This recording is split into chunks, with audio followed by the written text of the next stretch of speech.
নমস্কার বন্ধুরা, লাকির রান্নাবান্না এবং ব্লগসে আপনাদের সকলকে স্বাগত। আজকে আমি বানাচ্ছি অন্যরকমভাবে ডিমের ঝোল।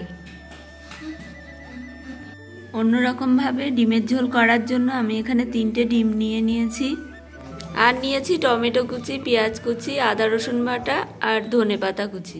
এদিকে কড়াইতে আমি সাদা তেল দিয়ে দিয়েছি। এবার ডিমগুলো আমি ভেজে নেব। এর উপরে সামান্য লবণ দিয়ে দিলাম।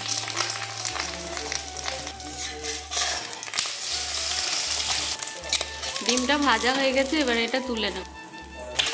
একে একে আমি সব ডিমগুলোই ভেজে নেব।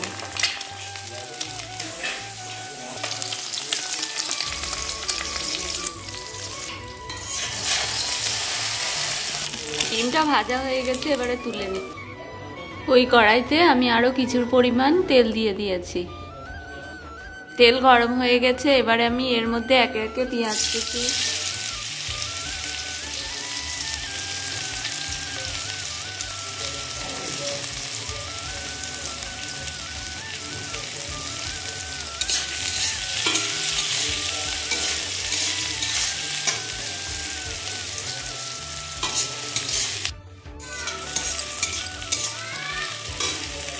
এর মধ্যে দিয়ে দিচ্ছি টমেটো কুচি,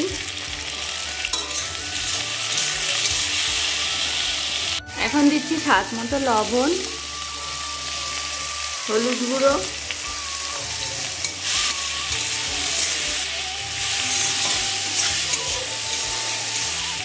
এখন দিয়ে দিচ্ছি আদা রসুন বাটা,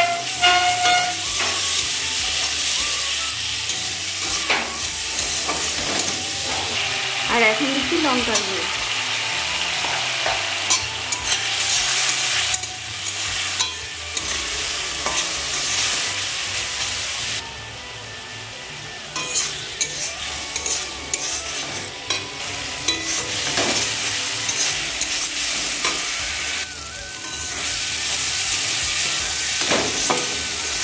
মশলাটা কষানো হয়ে গেছে, এবারে এর মধ্যে আমি জল দিয়ে দেব।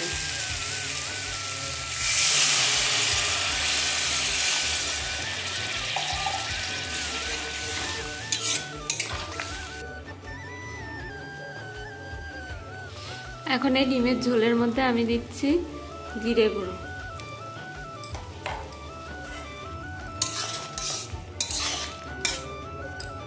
এবারে এই ডিমের ঝোলের মধ্যে আমি ভেজে রাখা ডিমগুলো দিয়ে দেব।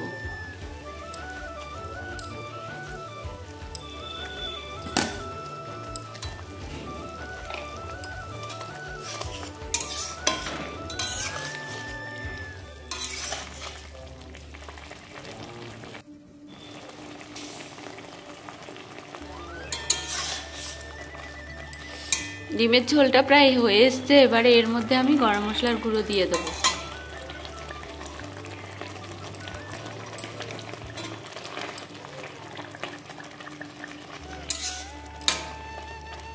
এখন দিয়ে দিচ্ছি আগে থেকে কুচানো ধনেপাতা।